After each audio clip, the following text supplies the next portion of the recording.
สบา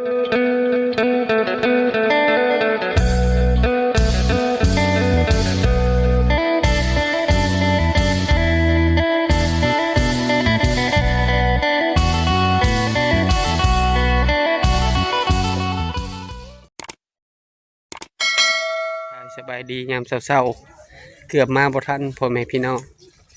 ป้าต้องแห่ละมีแต่คนกันเองสบายดีเด้อสบายดีบ่าวพามีสบายดีมาเนาะป้าเจ้ามาข้ามาไทยโดยห้าเพื่อนห้าคำห้าคนคำโป่งคู่โดยตั้งหน้าพระก้อนต้นไหวเนาะป้าเจ้าหน้าอามาเด้อสบายดีเด้อน้องเอ็นอาเด้อสบายดีไม่เท่าไปย่างไม่เท่าดีใจนำโอ้งามหลายสาวลาใหญ่สบายดีสาวลาใหญ่ลูกเท้าเอ๊ะมันย้อนอารมณ์แล้วโดยเขาจะถึงหื่นแล้วเขาจะหื่นแล้ว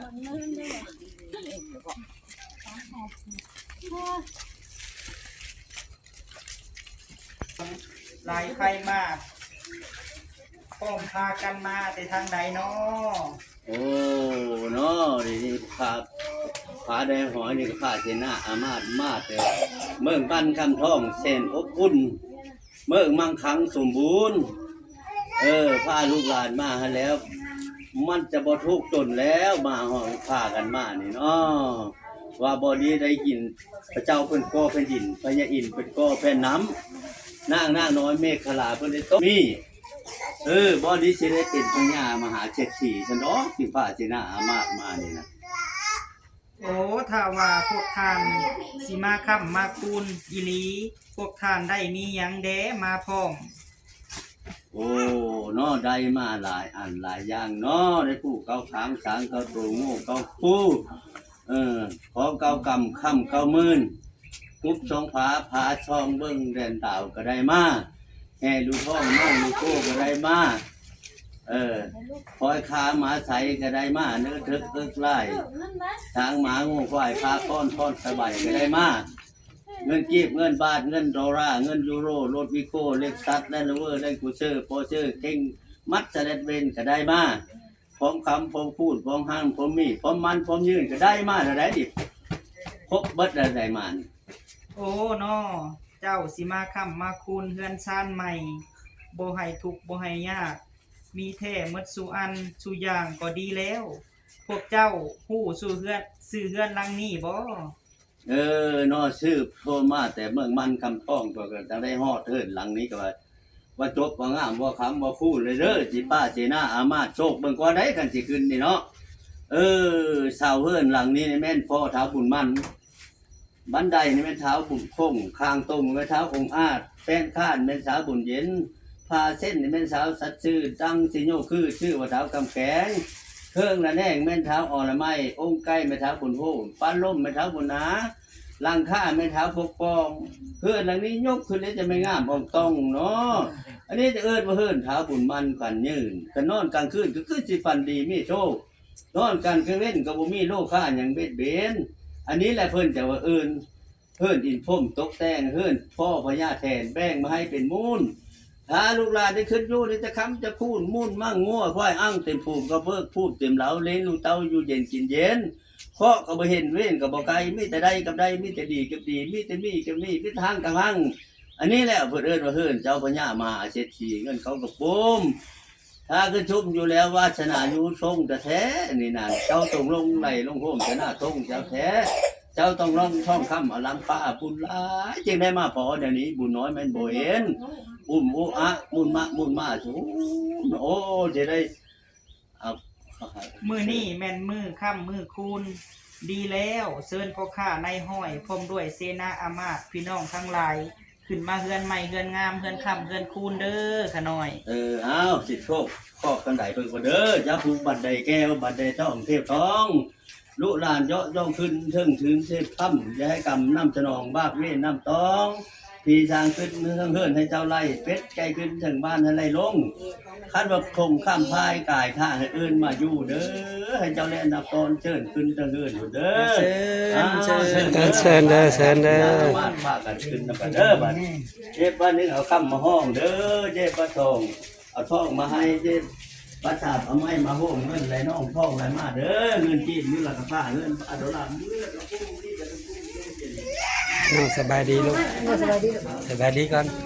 ไป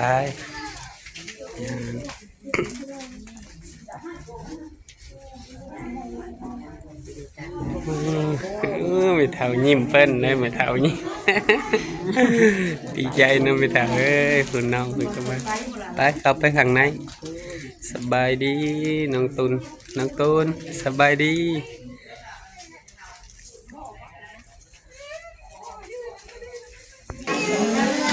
เสร็จมีไว้เสร็จมีไว้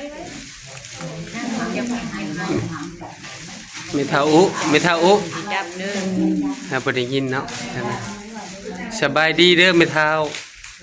สบายดีเพิ่นก็มาคำมาคูณเนาะไม่เท่าคำ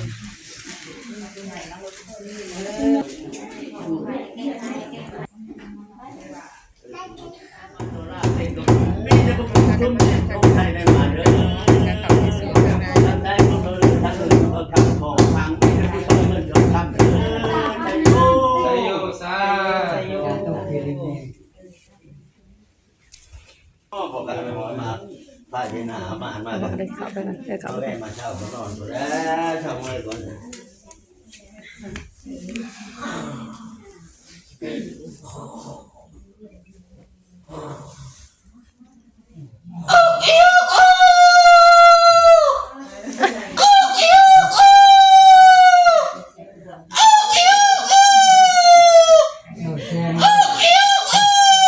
แจงละไก่หันเลยแจงเลยเนาะแกงทุ่งเลยเนาะบ้านนี้เนาะไก่หั่นทำแกงเนาะมาไก่แม่มาเช่าเรื่องไม่ทำเนาะฝันงานโอ้เนาะข้าเชนาอามาตมาแต่เมืองมันคำทองแต่ทุกบุญเนาะเมืองมันคังสมบูรณ์เนาะ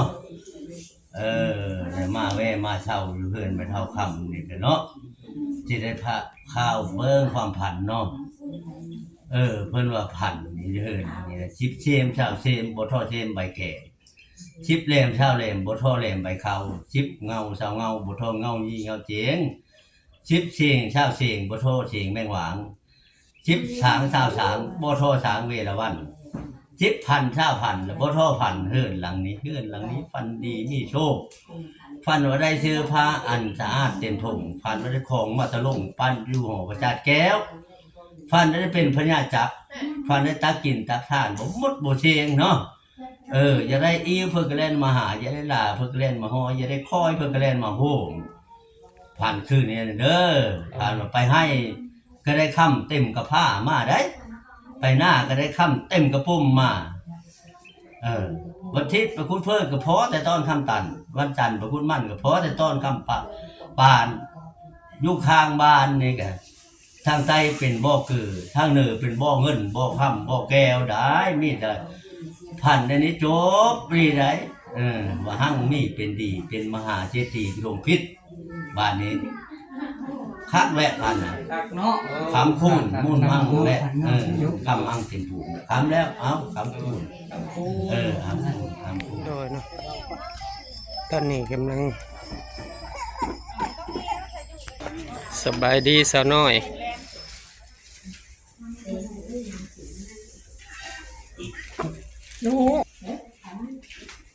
ไปใส่นะมีบ่ไปซ้ำแล้วก็ทิ้งทุกคนมันเลยขาโถงหันไปก็กว่าหัน